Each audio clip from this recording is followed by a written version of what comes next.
Salutations, Naomi Kyle here with another look at the Xbox One and PlayStation 4. We've been comparing different aspects of the new consoles, everything from the games to the hardware specs to the controller. Today we'll look at how both systems provide new ways to play beyond what you'd experience with a traditional controller.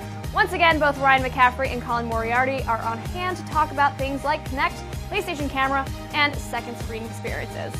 Let's look at the Xbox One first.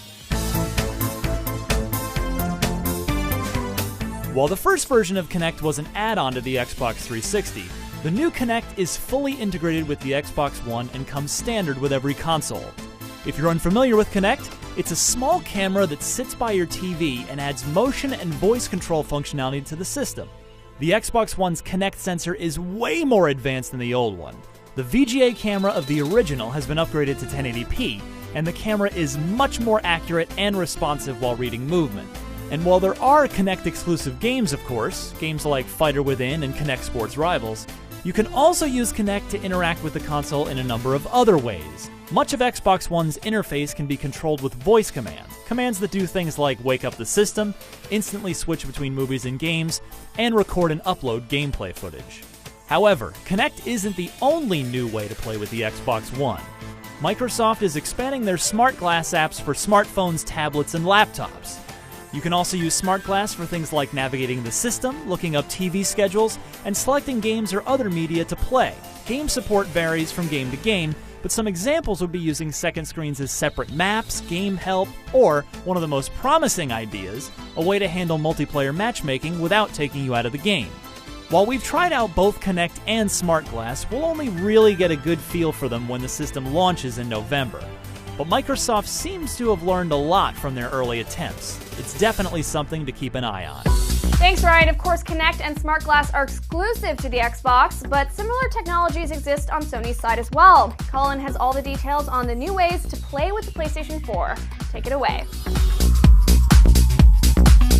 So when the PlayStation 4 launches in November, a brand new PlayStation camera will launch with it.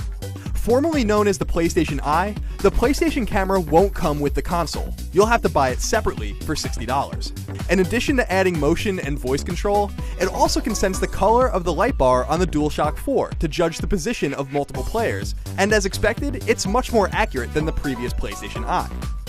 Every PlayStation 4 also comes with Playroom, software where you can use the camera to mess around with robots and the like. Sony confirmed that they will be adding to Playroom in the future in the form of free downloadable content. When it comes to iOS and Android, Sony is also embracing companion apps that turn your mobile device into second screens for the PlayStation 4.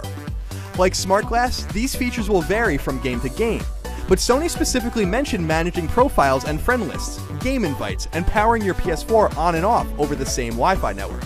Specific game uses include an interactive map for Assassin's Creed 4 or controlling drones in The Division. And while the PlayStation camera and apps look promising, the most interesting feature might actually come from an unexpected source, the PlayStation Vita. We know that the poor Vita isn't exactly setting sales records on fire, but something called Remote Play may help its reputation. Using Remote Play and technology developed by a company called Gaikai, every PS4 game can be playable on a Vita using a Wi-Fi connection. Basically, the PS4 streams the game to the handheld device, so if someone wants to use the TV, you can continue your PS4 gaming on the Vita. Sony said that it works best if the Vita is on the same Wi-Fi network as the console, but theoretically, you can use any Wi-Fi connection. Of course, the Vita could also be a great way to interact with PS4 games, but we'll have to wait and see if developers embrace the little guy. Thanks, Colin. While we got a taste of controller-free gameplay during the last generation, it looks like next-gen gaming is going to kick it up a few notches. So does this sound like a good trend to you? Does it factor into your console buying decision? Let us know in the comments. And be sure to tell us which one of these new ways to play looks best to you. Alrighty folks, while games, controllers, and the hardware specs are all important pieces of determining which console is right for you, there's still more to the puzzle. Stay tuned for the final video in IGN's Next Gen launch series, where we'll look at the system experience. Everything from OS to online to apps. I'm Naomi Kyle, and thanks for watching.